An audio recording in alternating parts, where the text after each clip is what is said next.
welcome. Thank you very much. And to get the ball rolling, I guess by way of formal introduction, Olivier is the managing partner of ENEA Consulting's operations in Australia, and as a part of his role, supervises ENEA Consulting's activities in the power sector globally. Olivier has managed and contributed to due diligences, strategic positioning, and development of new products and services, as well as business sector, technology, and market studies. During the course of his consulting assignments at ENEA Consulting, Olivier has worked for major utilities, OEMs, national and international public authorities, regulated transmission and distribution businesses, investors in both the public and private sector, and entrepreneurs in Australia, the European Union, the USA, and Africa. Olivier is a graduate of École Polytechnique and the University of Stanford in mechanical engineering and energy systems analysis. The second presenter that we have today is Chris Williams, and Chris works as a data scientist at ENEA Consulting across a range of projects, but also takes responsibility for the cloud and infrastructure development for the organization.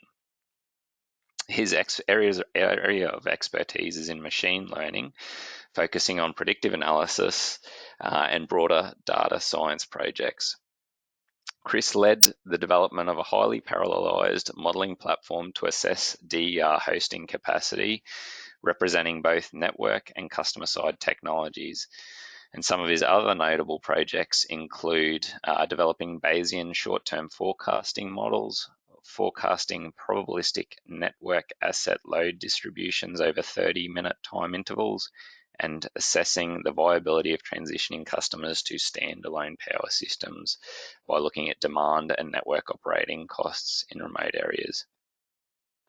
In 2016, Chris was awarded the prestigious New Colombo Plan Fellowship, which allowed him to study computer science at the University of Hong Kong and to work as an AI engineer before returning to Melbourne and joining ENEA Consulting.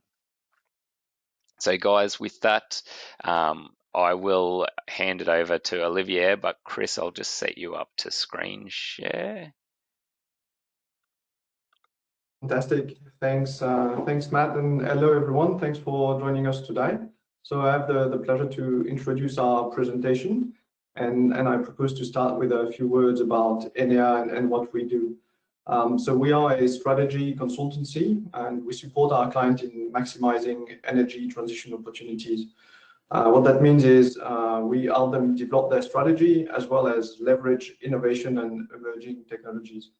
Like Seagray, we started in France, so we were founded in Paris in 2007, and we started working in Australia in 2014 with CitiPower and Powercor. During that first project, we worked together to understand what benefits energy storage could bring to a network operator, and that led to the installation of a 2 megawatt battery on Powercor's network. That battery has been dwarfed since then, and by quite a large amount, but in 2015 it was the largest battery in Australia. And I also believe we were the first crazies to go and ask AEMO how and if we could use that battery to provide frequency regulation to the system. And today, about 25% of that service to stabilize the grid is delivered by batteries and demand response. And I think this highlights just how much the industry has changed over the past 5 years. So we opened our Melbourne office in 2016, and we have kept busy since then. Outside of the power sector, our work includes the publication of the Biogas Opportunity for Australia report, and as well as the ongoing development of the National Bioenergy Roadmap for the Australian government in partnership with Deloitte. In the power sector, we've done a fair bit of work with network operator and other market players, as well as government. For instance, we had the opportunity to support the Victorian government on call for project for their large-scale storage systems, as well as microgrids. And looking back, in the power sector, a significant part of our work has been focused on distributed energy topics. And indeed, Australia is spearheading the shift to a more decentralized energy system. And Australia is well on its way to become the country with the highest share of distributed energy globally. One of the challenges of that transformation is the safe and cost-efficient integration of distributed solar into existing poles and wires infrastructure. And I'm delighted to be here today to showcase the main findings of the report Future Grid for Distributed Energy, which looks at that very topic. And this report is the joint work of ENEA and CitiPower and Powercor. I want to take that opportunity to thank the project team and Chris in particular for his hard work. Is the one that has put the last share of the blood, sweat and tears underpinning the report and this webinar. I also want to thank ENEA for supporting that study with a grant, as well as CitiPower and Powercor for being proactive and open and allowing us to use portions of the network as case studies. So I propose to go through the agenda quickly. So we will cover 5 main topics. So I will continue on and give you a brief overview of the study. And then I will hand over to Chris for the hard stuff, and he will tell you how we developed a method to assess hosting capacity. We will go through some of our results, and then we will discuss about the performance and what we found when we looked at options to increase the hosting capacity. Finally, we'll go through a number of recommendations to industry and government, and we'll finish with a Q&A session at the end. So in terms of overview, I've said a few words about ENEA, so it's only fair I say a few words about CitiPower and Powercor, but I think most of you guys must know them already. CitiPower and Powercor is a distribution business who owns and operates 2 networks in Victoria, the CitiPower network in Melbourne CBD and the Powercor network in the western part of the state. Combined, CitiPower and Powercor serves electricity to 1.2 million customers approximately. And as you see on the right-hand side, the penetration of distributed energy resources and distributed solar in particular is bound to increase, in particular in Powercor's patch, and is forecast to grow to close to 35% in about 5 years. And that growth of PV is one of the main drivers behind these studies. As we mentioned, Australia is leading the pack, and some studies forecast that that 40% of customers will have distributed energy resources before 10 years. And that rise and that growth of distributed energy creates some network challenges. The first being poor quality issues, and in particular voltage. And that creates issues for the customers that may be limited in the amount of energy they can export, and or could prevent them to install or connect their PV system. In particular, that study focuses on low voltage networks. And the reason is twofold. It's because it is expected that these areas of the network will be the first impacted by high DR penetration. And it's compounded by the fact that historically, distribution businesses have less knowledge of what's happening at the low voltage level, with these portions of the network having less monitoring in place and also less knowledge of the assets sometimes being deployed. On the plus side, that study leverages smart meter data that, as you may know, have been made available by statewide rollout in Victoria for a fair bit of time, and that's something that Chris will go through quickly about how that has been leveraged for that study. In terms of the objective for that study, it fits in with ENEA's objective to reduce or remove barriers to renewable energy uptake, and in that case, distributed solar. We had 3 main objectives, I would say, for that study. The first one is to develop and provide a replicable method to define hosting capacity and assess it, as well as something that is that can be deployed at scale and programmatically to allow us to do studies across networks. Second objective is to assess the technical and economic viability of options. As you know, network are allowed and have to invest in devices to deliver benefit to customer and electricity.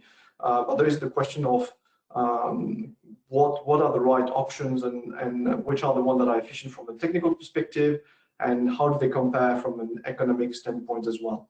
And finally, the third objective, and that webinar is part of that objective, I suppose, is to make recommendation to the industry and share these results broadly, because we think that the results which have been computed on Powercor's network would be applicable, and there are a lot of learnings that would be applicable to Australia and overseas as well.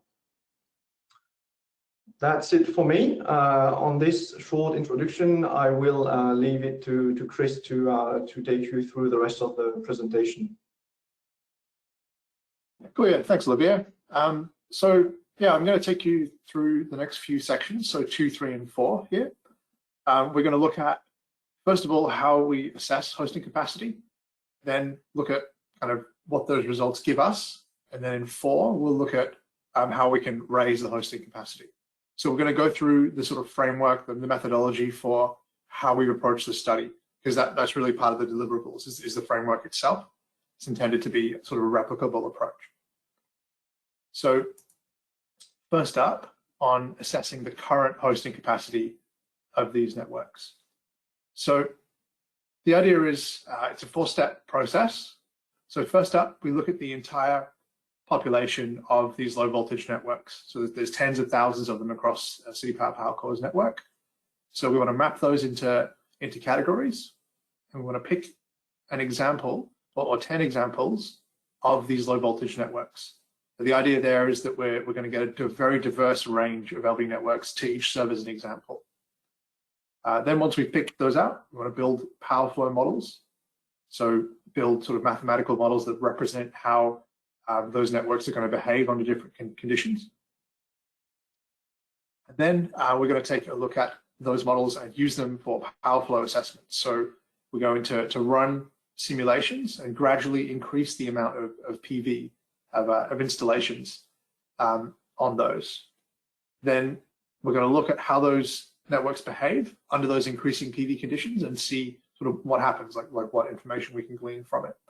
So that's the process. And that first step there that I mentioned about selecting the representative networks or the example networks, the first part of it is to categorize them. So you can see a few examples there on the screen about what those categories look like. For example, like residential estates or like super low density rural areas. So there are more categories in there, and you can see from the commercial industrial type A, like there was multiple types of commercial industrial. So they got a little bit more granular than that. So we select examples, and the idea was to select them from sort of geographically diverse areas. So we weren't just picking them all from one region. And as well, it depended on sort of the availability of the data. So as a lot of you probably are aware, the visibility around geospatial information at these low, quite big challenge for networks. I guess historically, it's been a part of the network that's not been of that much of an interest compared to the HV areas. So we were really constrained by where the good data was. We wanted to make sure we had a good view on those example networks. So once we selected the 10 and we built these power flow models, and I'm going to go into more detail about what that looks like on this slide here. So you can see a lot on this slide. So we'll just talk about sort of how the power flow model is built up. So the key takeaway here, as we build up this sort of digital twin of a particular part of the network, the key takeaway is that we have the HV, so the higher voltage feeder, as well as the LV low voltage network that we really care about. So that little red box in the middle there, that's the part that we're really going to focus on. But to get a good view or a real accurate view of what's happening in there, you need the higher voltage level as well. You can think of it as sort of the broader context of what else is happening on the network. If you If you just have the low voltage model, you're going to get a constrained view of really what's happening.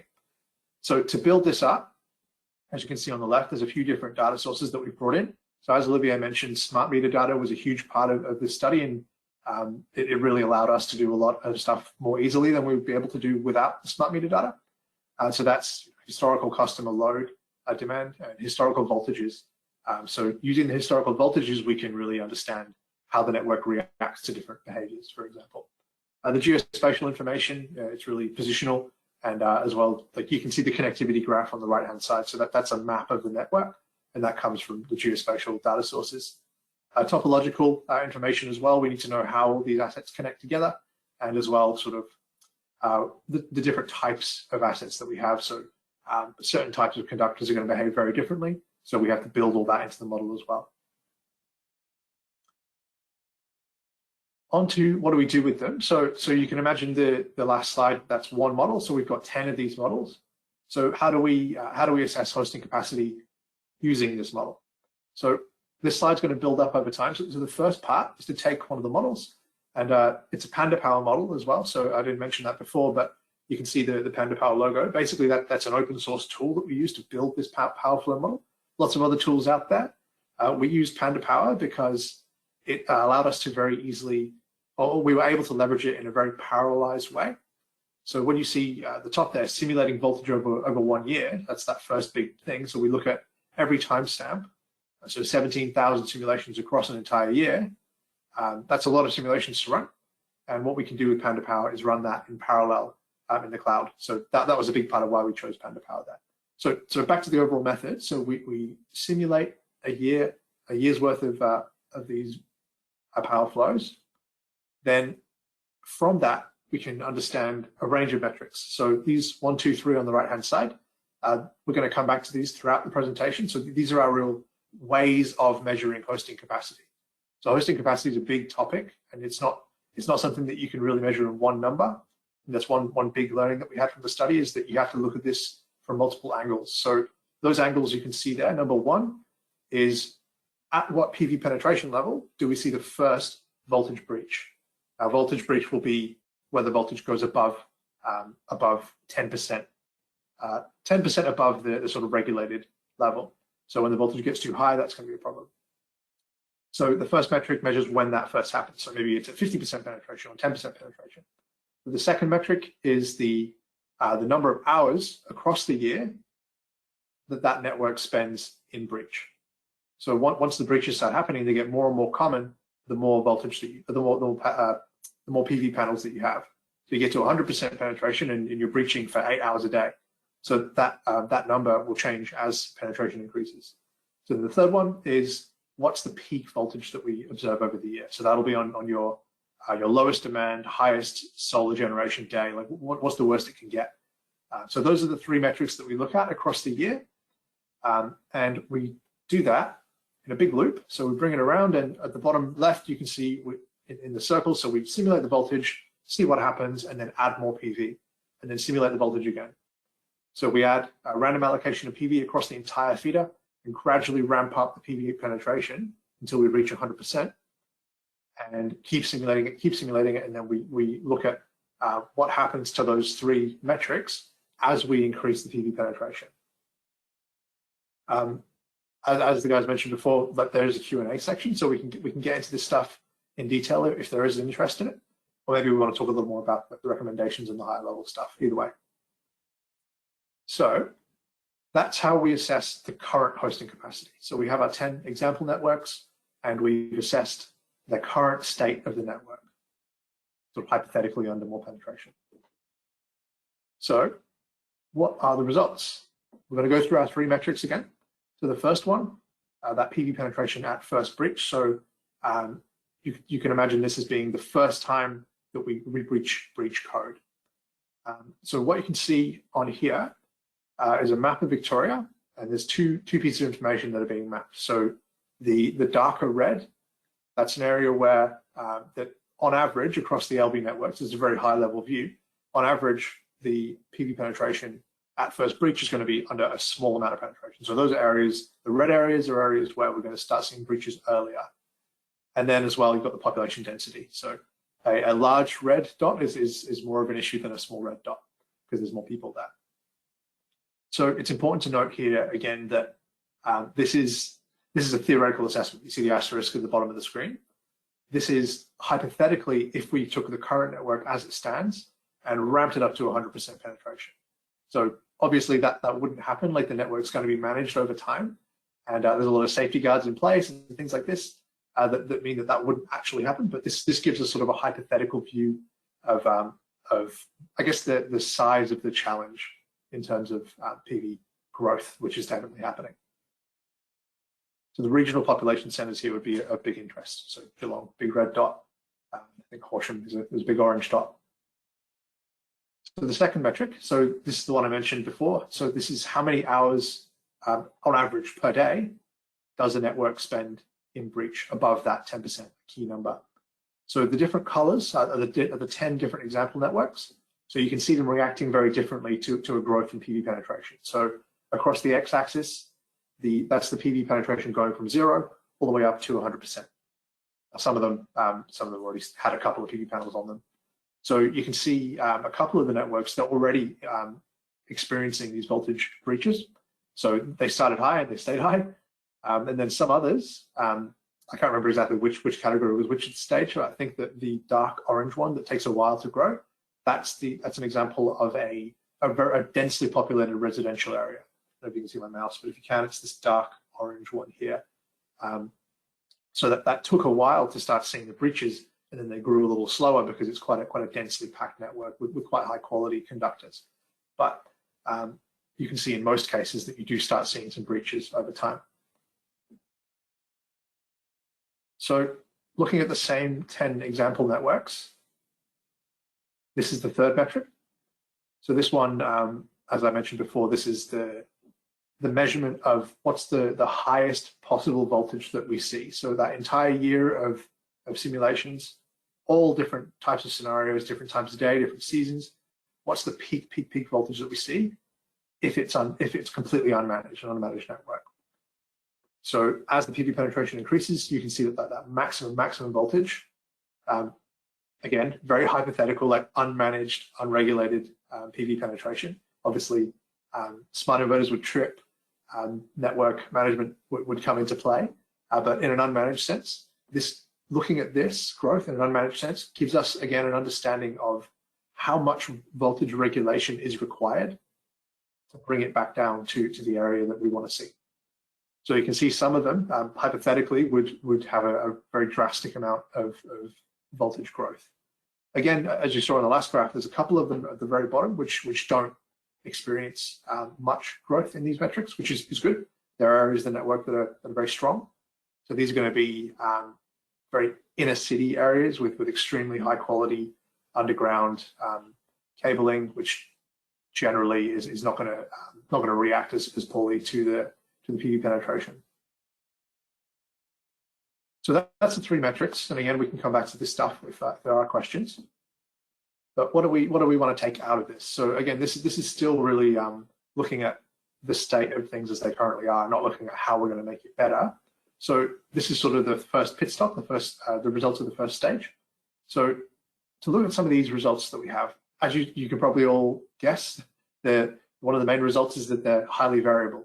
These 10 example networks, we selected them because they're a varied set of examples from across a very diverse network, and kind of unsurprisingly, the results were very variable across every metric.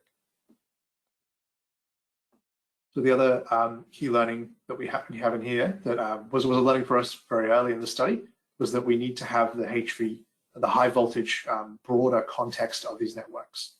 The HV, within that HV as well, we see a requirement for managing the voltage at that level.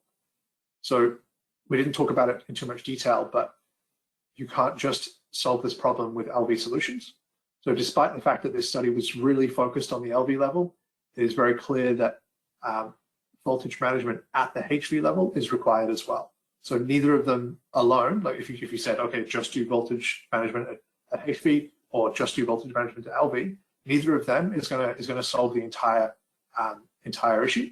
So that both of them are sort of necessary but not sufficient. Like you need both approaches And we can talk about that in detail if there's an interest there. Another point that we didn't get to here, but I think we speak about it a fair bit in the report, is phase imbalance. So this was it had a big impact on the voltage growth on these LV networks. Yeah, I mean, like for those of you who work in this area, you're probably very aware of phase imbalance. So I guess the takeaway is that it was a significant impact. Like it wasn't a small addition at the end. It was quite a big jump in voltage when we took into account the phase imbalance. And for those of you guys who aren't familiar with the concept, basically when customers or their solar panels get connected, they're going to get connected to in some networks one of three phases, and when the generation or the load on one phase is very imbalanced or out of sync with the load and generation on the other two phases, then that can have an effect where it amplifies the voltage rise that you would normally see. So this phase rebalancing topic and all the topics around phase imbalance is it's an important one, I guess, is the takeaway. As well, for us, we did set out originally to look at voltage. So really you have constraints, right? And at a certain point you're going to hit a constraint, and what we saw was that the voltage breach limit, so the plus 10% voltage, that limit occurs much earlier than thermal issues. So thermal issues would be when the amount of PV generation is actually rising to the point where it's higher than the rating of the assets so that the conductors or the transformers. So you would have a general limit for those for demand, so they would only be able to serve a certain amount of demand. But then the PV generation can actually rise to a point where it is larger in magnitude than that demand limit that they have. So sort of reverse power flows to a point where it's causing problems. We had expected that to be more of an issue than it was, but what we saw on our 10 example networks was that the voltage limit was always the critical one. Not to say that thermal limits don't exist, but across our 10 examples, which is a pretty big sample, it was always voltage that was the critical point. So we have a few more key findings here on the screen. I'll leave them on for a couple of maybe 30 seconds so you guys can quickly read through them. We don't have time to talk about them all in detail, but if you have questions about any of these, then we can come back to them.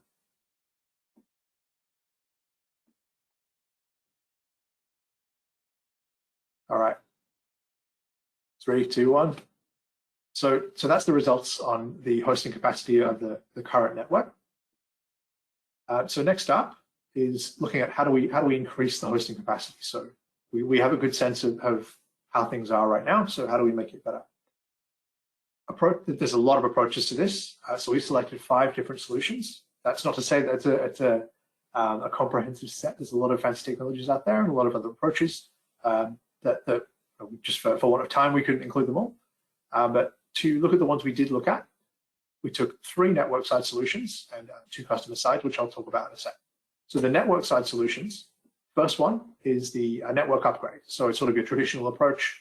Go out there, rewire the conductors, put better conductors up, improve the rating of the transformer. And as well, when you do that, add a manual tap changer. So a manual tap setting, for those of you who don't know it, basically that's stepping down the voltage, or you could step up the voltage as well, but stepping down the voltage in this case permanently. So manually setting it and leaving it there. So that has its own challenges associated with that. So the second one is an on-load tap changer at the transformer, so OLTC. So these are more common higher up the network generally, but we are starting to see them lower down the network in these low voltage areas.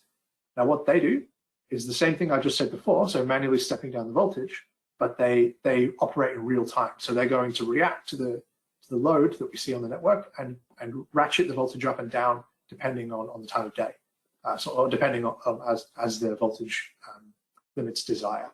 So much more fancy technology, it's a little more expensive, but it gives you a bit more. The third one, a low voltage regulator, the LVR. These are, I guess they do have a very similar impact to the on-load tap changer in the upshot. Like the upshot it gives you is that it gives you a wider range to work with, but they operate quite differently. So they sit on top of a pole or anywhere on the network, and they're going to have that real-time control again, but they're going to do it by adjusting the voltage at the point of where they're installed towards your target voltage. So if voltage is too low, they'll bring it up. If voltage is too high, they'll bring it down within a certain limit. So those are the network side solutions. The customer side options, so we've got smart inverters and behind the meter batteries. So to talk about smart inverters first, so they are, as you guys would be aware, they're becoming mandatory in different parts of the country and the world. So they're going to be replacing a standard inverter at the customer's premises, and they're going to react to what they can see on the network. So if their voltage is getting high, then they're going to gradually, so we'll talk a little more about that in detail, but basically they're going to modify the exports of the customer.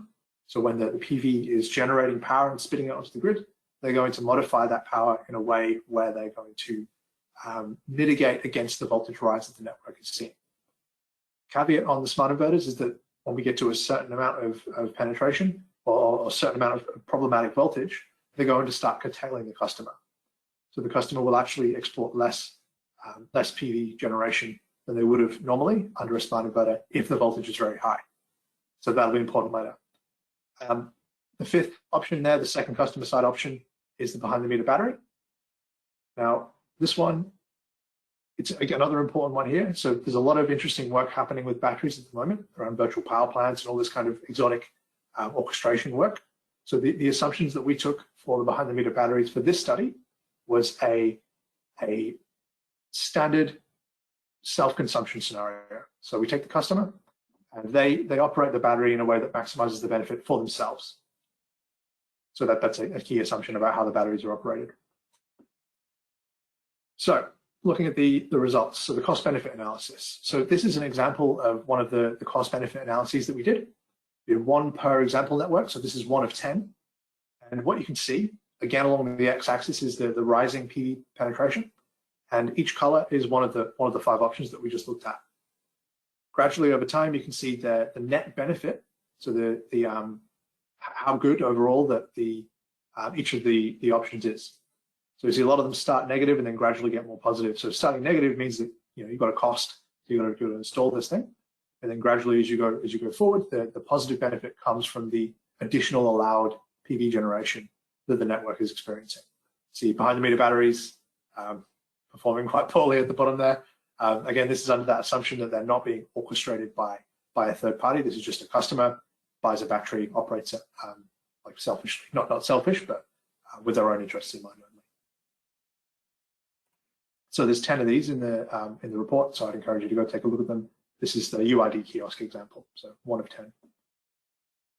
So just to, I don't want to take too long talking about this slide, but I'll quickly blast through some of the takeaways on each of the network options or each of the options.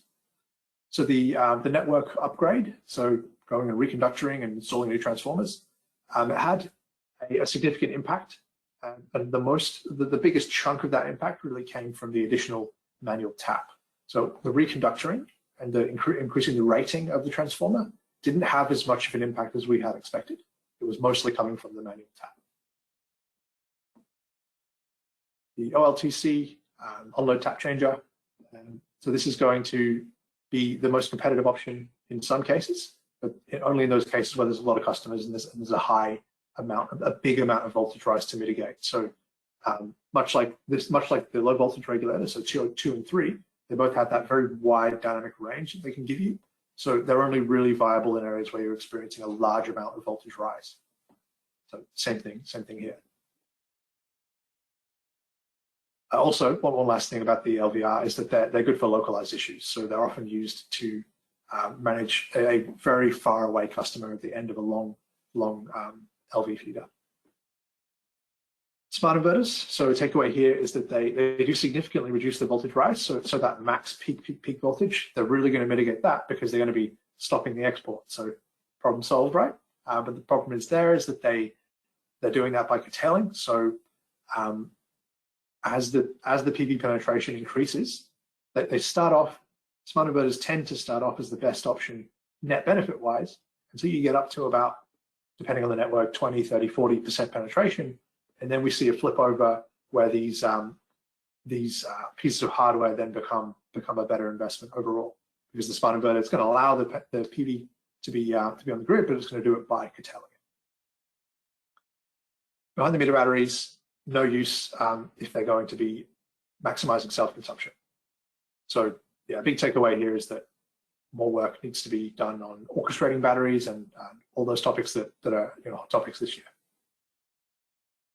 Okay, so looking at the recommendations, so the takeaways, the sort of upshot, and this is the executive summary from the report really. So we've got a range of recommendations. This first one here. So allowing for, we recommend that flexible and dynamic export limits are allowed for.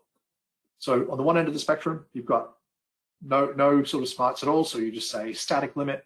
Everyone can have a certain size PV, and we're going to curtail it based on the peak period.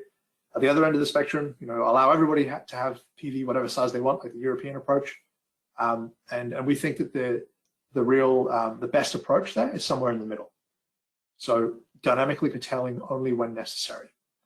So in many cases, you're going to see these peak voltages that happen quite rarely throughout the year. And if those can be managed dynamically, then that's great. And people can have larger systems that give them a lot more benefit across the entire year, and then they just get curtailed for a few hours a year. That, as far as we can see, net benefit-wise, seems to be the most preferable option when you include a whole network view, whole power system view. So smart inverters, despite the fact they're not the best option in all cases, we think they're an incredible option and a very, very good safety net for the network. As well, they're low marginal cost to install time, like people already need an inverter, so just giving them a slightly better one. And there's a reason that they're becoming mandatory in so many places. But the thing is that they're not going to solve every problem, so that takes us to recommendation 3, is that other options should be considered alongside smart inverters, whether that's a fancy VPP orchestration or the other ones that we spoke about, pieces of hardware at the LV level. Really, it's not a one-size-fits-all thing, and smart inverters are going to solve the problem at a cost. So the highest net benefit approach, or the best overall benefit for everybody involved, is going to be using hardware at the higher levels of penetration. So they should definitely be considered alongside smart inverters. Number 4. So as we said during the last couple of slides, the transformer, or the network upgrade approach, so going and doing your traditional upgrade, a large part of that benefit came from manual tap settings, and these transformers are being replaced in an ongoing fashion. So there's these sort of ongoing repex activities that the networks take, where transformers are going to be replaced anyway. So we think it would be a very good approach to basically upgrade those transformers when they're being replaced anyway, to basically take a forward-thinking approach, forward-looking, to add those tap changes on in areas where maybe they're not needed yet. Number 5, so we actually started off this study with 5 example networks. That was our idea, to do 5, and it became quite clear quite quickly that there's a quite diverse network out there, and we realized that we would need to build more. So I think even with 10 networks, we haven't covered every possible scenario, of course. So we're saying that we would really encourage more of these networks to be built, or more of these example networks to be built, more digital twins, to give us a broader understanding of different kinds of configurations, maybe in different states or some of the more exotic areas. Aware of CSIRO's ongoing work in this area to create the pseudo networks. So I'm pretty keen to see where they get to with that. So that'll be a decent handful of networks that we can work with. Behind the meter batteries, under the simple assumption in this study, didn't perform very well, but I think it's quite clear that orchestration of them, that there's a lot of, what we've seen here, it's not the full story. There's a lot of potential with them, and I think even when you just look at very simple operations such as peak lopping, it's quite clear that they could have a big benefit if orchestrated properly. So very much encouraging investigation into batteries, despite showing them to be not performant under these assumptions. Sweet, so that does it for me. We can move on to a Q&A section. And yeah, so thanks for listening so far. Keen to chat more. Thanks very much, Chris, and really interesting and quite punchy presentation, mate. You've done well to sum up the report. in that time frame. But I think, yeah, you covered a lot of the very, very interesting content. So I guess trialing the whole asker posing the question to Chris and Olivier. Ken, you were the first question received. Did you want to unmute yourself and pose your question to the guys? Thanks, Matt. Can you hear me okay? Yeah, that's fantastic. Great. Thanks for the opportunity, fellas. It was a good presentation. I was just thinking while you were going through your discussion of your modelling and your assessment of hosting capacity for LV networks, how you might modify your approach and modelling tools for a medium voltage network and trying to assess the hosting capacity. In particular, I'm thinking about a rural feeder that I'm doing some project work on, just having a think of hosting capacity assessment. So be interested in your thoughts. Yeah, so as you might guess, since the report was released, we've been doing a lot of further investigations, and this has come up as an interesting topic. I think when it comes to the hosting capacity of an entire feeder, you really want to be looking at different scenarios. So we see PV, when you say PV penetration is 50%, that can mean a lot of different things. So there can be a lot of penetration down at the end of the feeder or a lot more up at the root. And I think you'd want to take good care to explore the different scenarios that could occur. When it comes to the modeling and representing it, one thing I didn't mention about the HV model, when we say HV, that really means MV to some networks, just a terminology thing. So on those networks, you've got, in some cases, hundreds of these LV networks that are happening behind distribution transformers.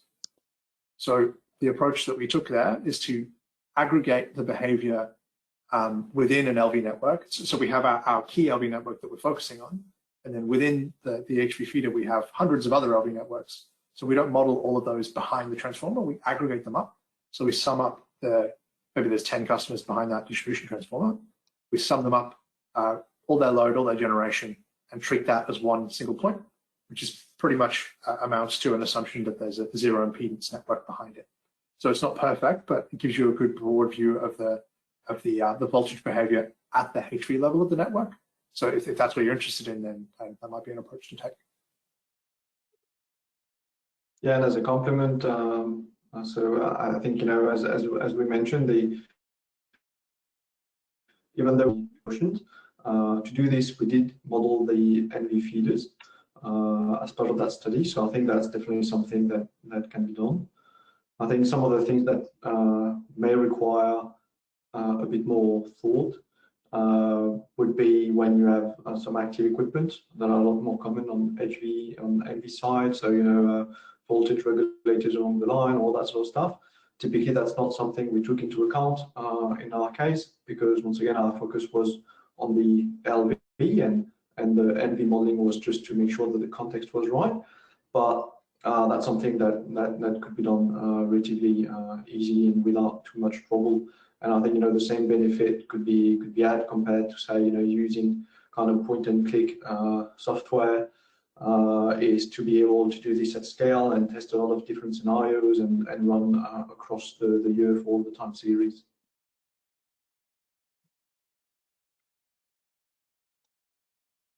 Thanks very much, guys. I think that covers Ken's question. Ken, feel free, I guess, to chime back in if you had any follow-up on that.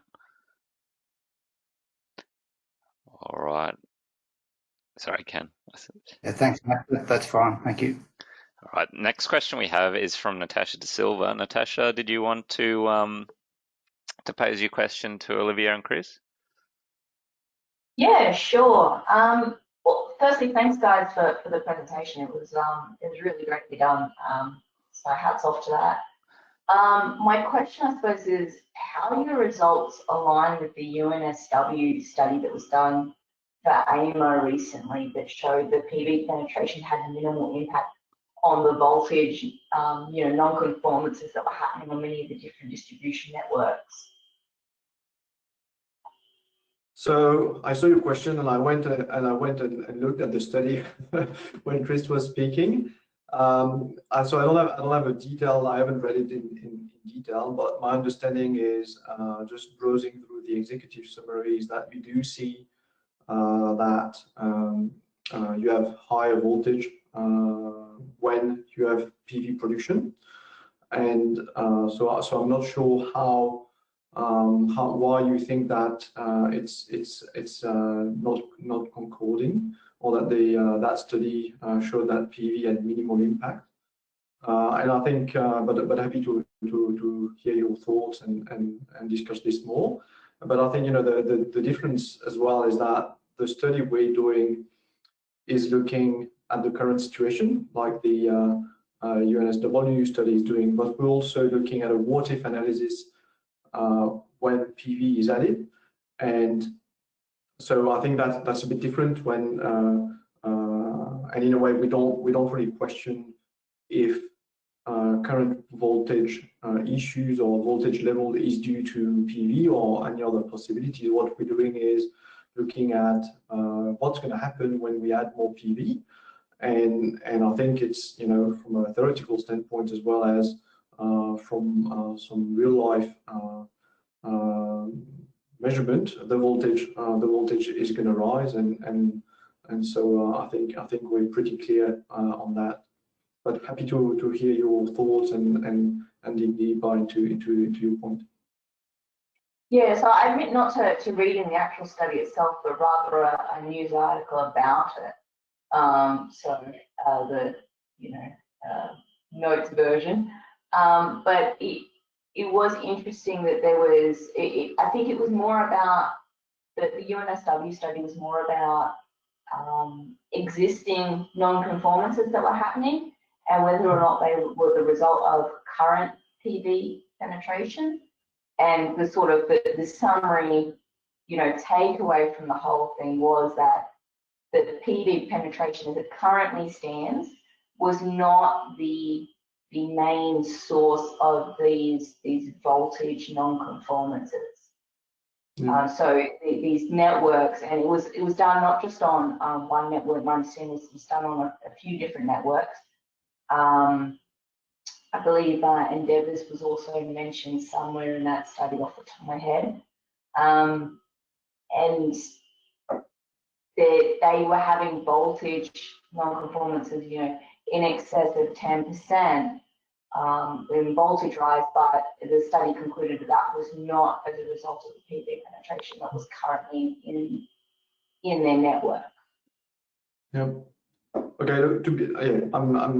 To be honest, I'm pretty sure there are some voltage breach that are not due to PV, but yeah, it's pretty clear that PV is going to make it worse. Yeah, there are some other cases where things like older transformers can be set at points which were good in the 90s when there was no PV out there. So they're set like artificially high to allow for voltage drop, but then that's being flipped around now. That can cause issues. Obviously not up to 10%. But then as well, I think there were some issues related to commercial or industrial customers as well. That wasn't really in the scope of what we looked at, but yeah, I guess PV is not the only thing that can cause high voltage. Yeah, fair enough. Thank you so much for that. All right, thanks, guys. So the next question is one from myself and relates to the discussion around smart inverters. So Chris, you mentioned around the value and the service, I guess, that smart inverters provide in terms of curtailment. Did you guys also look at those from a volt var or reactive compensation perspective? Yeah, so the majority of what we did with them really was around volt var controls. So okay. They're really dampening the voltage rise, and like really the entire benefit that you see from them in the study is from the smart inverter settings, so PW, PV. Yeah, okay, that's fair enough. When you said the curtailing, I wasn't sure whether you were just looking at like a solely volt watt mode. And sorry, I should have gone into that in more detail at the time. So I guess that's really the character that you see in the cost benefit is at the earlier lower level penetrations. It's almost entirely volt watt and volt var, and in those regions they're really good. Like they allow more export for a lower cost of voltage rise, so that's great. But then when they start hitting their limits and they do start to curtail at the higher end, that's when they I guess become less performant in like a cost benefit way, because the curtailment's coming in and generation. And maybe to add on this as well, and I think it's going to be a point also showing the difficulty on what the breach is and how do we want to assess the hosting capacity. So we use the settings used in Victoria for the smart inverter, and typically the curtailment, so the active power curtailment, happens at 12% above regulated. So in a way, when you reach this point, you already passed the grid code. So for us, these ones, when they're activated, we already passed the point where we consider that we are breaching. But you may wonder if by setting it to 12% above, is these 2% kind of a load, and should you consider it a breach or not? Because in effect, if you put a smart inverter that are going to cut at 112, you will never go above this limit. But for us, we will still consider that it's a breach because 112 is above the 10%. Yeah, no, good clarification, guys, and thanks for that.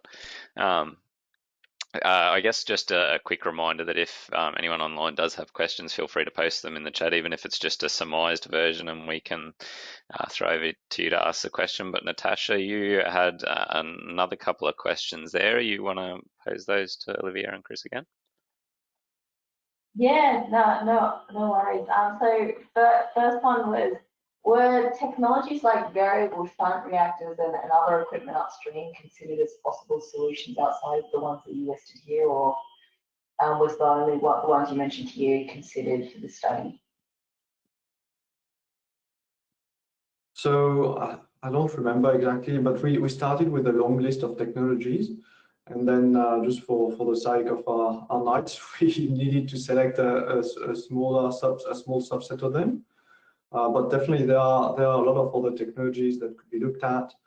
So that could be what you mentioned here, but potentially also variable voltage and zone substation that were mentioned in some other webinars.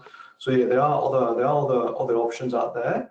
I think so. Yeah, it's something that we could add as well. I think most of the efforts we put in that study was in building the platform, and now the platform is in, so we can relatively easily test new technologies and compare them to the other technologies. So I think if they are interested in looking at all the technology, that's something that we would be keen to do, and that would be a good way to use the result of these studies. And it's true for network solution. It's also true for customer side, as Chris mentioned. We think the study wasn't entirely fair to storage. I think the learnings we have is if we don't control it, then nothing's gonna happen. It's not going to bring any voltage regulation benefit. But it's pretty obvious that there are scenarios where there could be benefits, and so that's also some of the things that we haven't had the time to explore in that study. So yeah, there is room for improvement and room for further exploration. Yeah, fair enough. I suppose my question was, and it will lead into my next question. It was thinking about the large scale solar farms, and so my second question was, how will this affect the large scale solar farms that are currently experiencing the curtailing due to system strength issues? So I think these are different problems. The problems we're looking at for distributed solar is really a question of voltage. While as far as I understand, for the large-scale solar farm, and when we start talking about system strength, which is a loosely defined concept, my understanding is that this is a different problem, and it's more a question of fault current and that sort of thing rather than voltage. So for me, it's going to be, as far as I understand, are going to be relatively different problems, and the type of network we're looking at, and typically the large-scale solar farm would be connected at transmission level or sub-transmission on distribution network, which were not section that we've had a look at.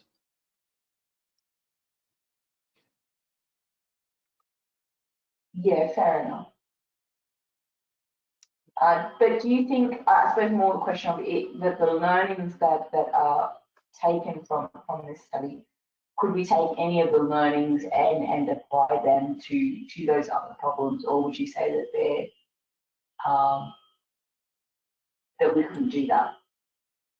I think they're going to be different because the cost to mitigate and are going to be different. And in a way, we would assume that the cost to the generator, to the players, they're just going to be different perspective and different cost benefit analyses. So I don't think the result of our study can apply more for large scale generation. I would love to tell you they do, but I don't think they do. All right, thank you.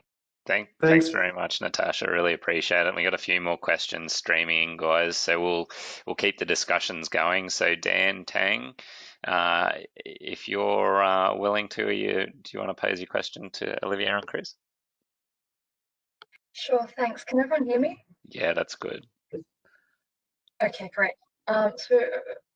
My question is around the net benefit of the augmentation. So what kind of costs and gains were considered in them, and particularly for the battery? So yeah, good question.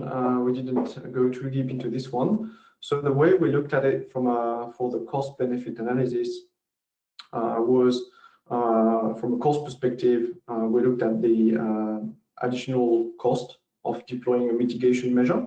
So for instance, if you take a transformer or or an additional network equipment, you're just going to take the annualized cost. So roughly divide the capex and opex by the lifetime, taking into account the WACC and that sort of stuff. So that gives you kind of the annualized cost or the annual cost of that equipment.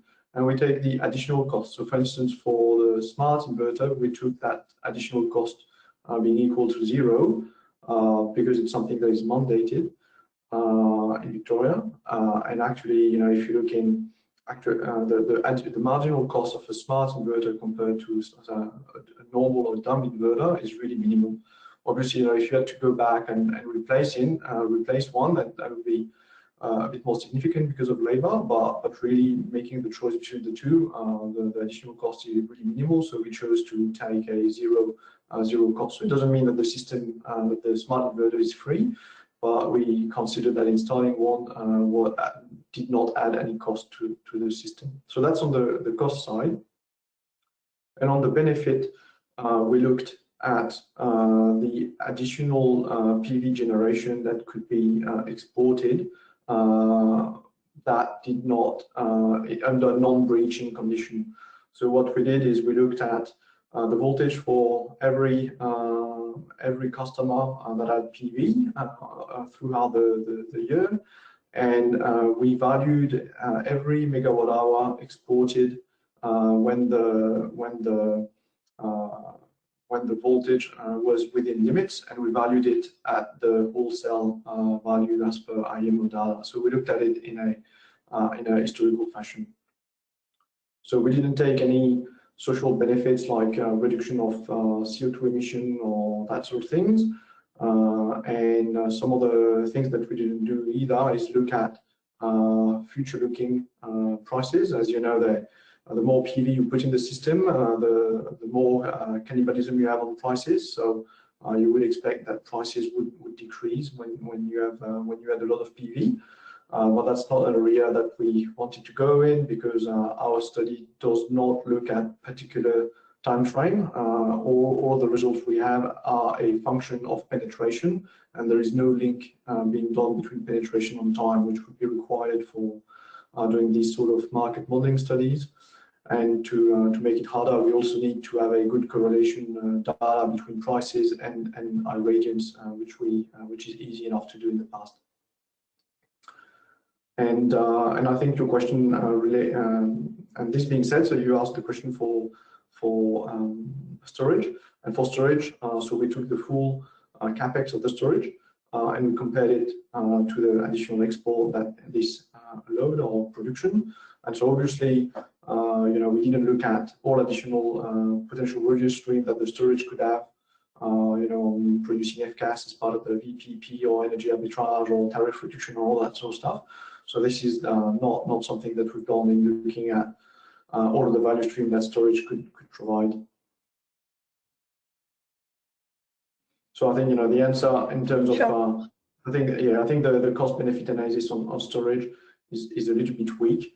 I think the only learning we can have from this study on storage is that if we keep a self-consumption control algorithm, which is used by a number of them, then there will be no technical benefit in terms of voltage. I think that's the only learning we can have on storage. Sure. Thank you so much for elaborating on that, Olivier. Yeah. No worries.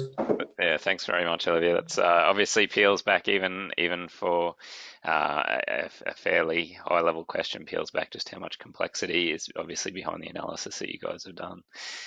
Ray Brown, we got another question. Do you want to unmute yourself and pose the question to the presenters? Yeah, thanks, Matt. So my question just relates to, did you assess or try to assess the existing penetration level of PV into the 10 example networks that you considered? You mentioned that it was hard to get good information on these networks. So do you know whether they're sitting at 3% penetration or 40% penetration? And also, if you did look at it, were you able to look at sort of the level of the rating of the PV that was on individual houses? I mean, PV that might have been installed 5 years ago might have been 1.5 kilowatts, whereas if it's installed in the last year, it's probably 5 kilowatts, which would be the same penetration, but a much bigger problem. Yeah. So that was one area that we did have good information on, thankfully, and that was one of the variations between the example networks.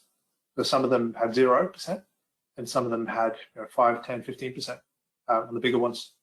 I guess one interesting point that you just mentioned there was that there would be the same penetration if it was 1.5 kilowatt or 5 kilowatt. That's not the case for this study. So when we say penetration percentage, really that's a percentage of the how about you say, like the capacity percentage. So when we say 100%, that's every resi customer has a 5 kilowatt system. Every commercial industrial customer has a 25 kilowatt system. So theoretically, you could get more PV on the system than that. So by taking that percentage, it gives us a more comparable number. So if we say this network has 40%, this other network has 40%, that's more comparable than instead if we said what percentage of customers have any sized system. Because then you could get, like you said there, like you could have this network's got 5%, this network's got 5%, but this one's got drastically more PV generation happening. So that was one of the early decisions that we took, was to define that in a different way. And then that allowed us to bring in the current PV penetration and just start it from not quite 0. So some of them start from 5 or 10% on this graph, if you take a close look. Yep. Okay. Thank you very much. As it happens,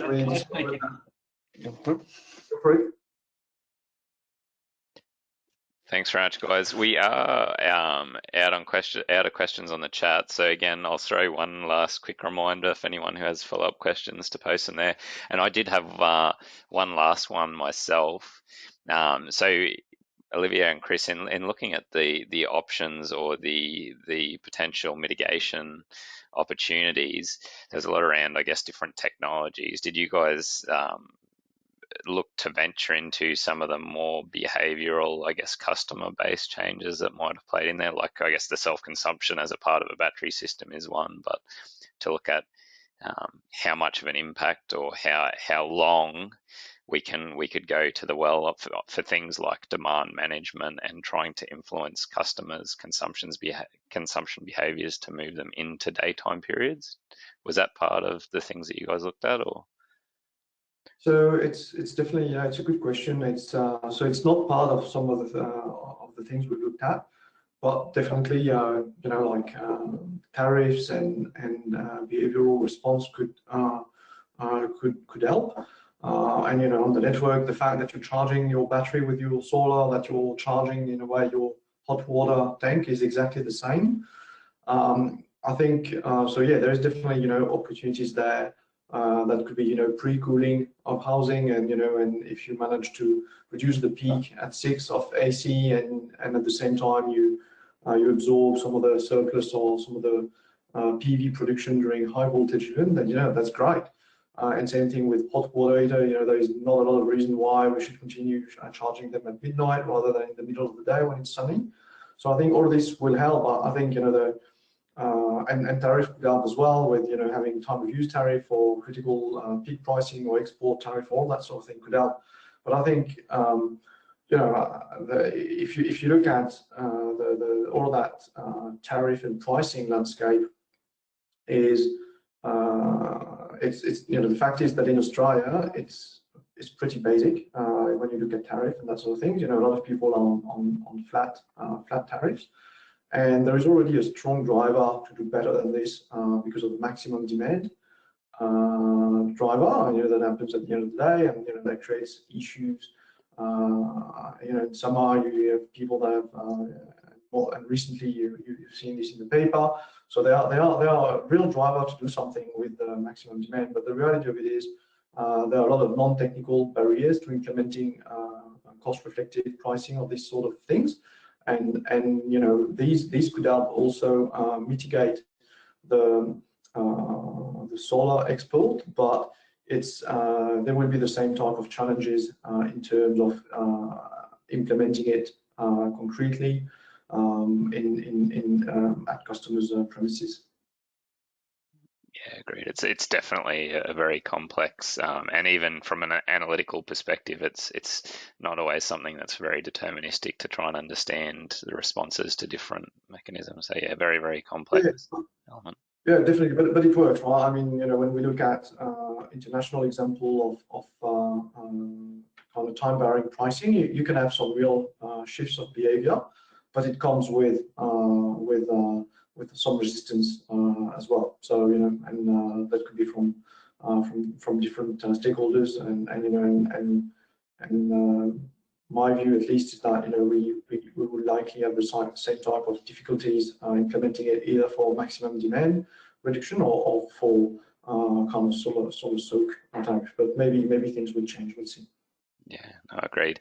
We have had another question come in, but we might call this one as the last one, just allowing a few minutes to wrap things up. So Ray, did you want to fire away with the last question? Yeah, thanks, Matt. So just to expand on one of the comments you made, that a good way to increase hosting capacity was to replace older transformers with newer ones which had off-circuit tap changes. Is that because the older ones had run out of taps, they only had a limited range, or was it that they just didn't have off-circuit tap changes at all when they were installed?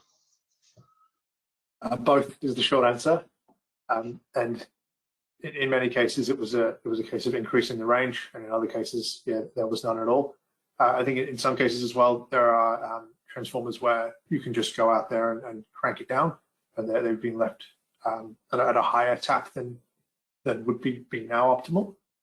But I think it's tough to know what the taps are in some cases, and I guess some of the more regional areas of the network that haven't been looked at for quite a while, like the last time they were tapped could have been a decade ago. So yeah, but generally it could be all of the above, basically. I guess there wasn't really one case that we saw more than others. Thanks very much for that, guys. Look, we might call it there and finish up by again saying thank you very much, Olivier and Chris. Really do appreciate your time. I think obviously an extremely interesting presentation that has prompted a lot of follow-up questions.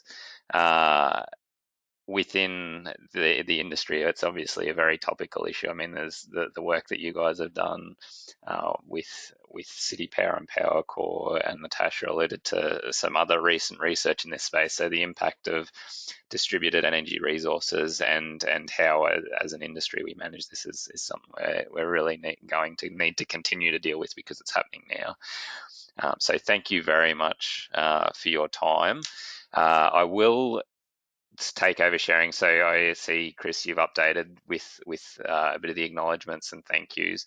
I will just quickly take back screen sharing. So for those on the presentation, what I will share is a slide with Chris and Olivier's details. If you do want to get in contact with them, they have said that they're willing to be contacted. I guess just be aware that obviously any contact, if you can make it the title as relevant as possible to this presentation, and also they're both extremely busy, so I may not be able to respond immediately.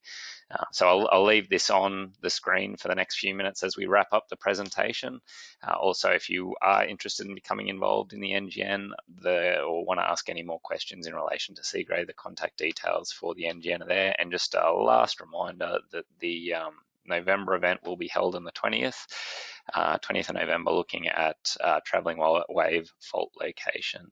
So Chris, Olivier, thank you again very much for your time. Really enjoyable presentation, and yeah, I hope it prompts a few more people to go and read up on your report on ARENA's website. Yeah, thanks for having us.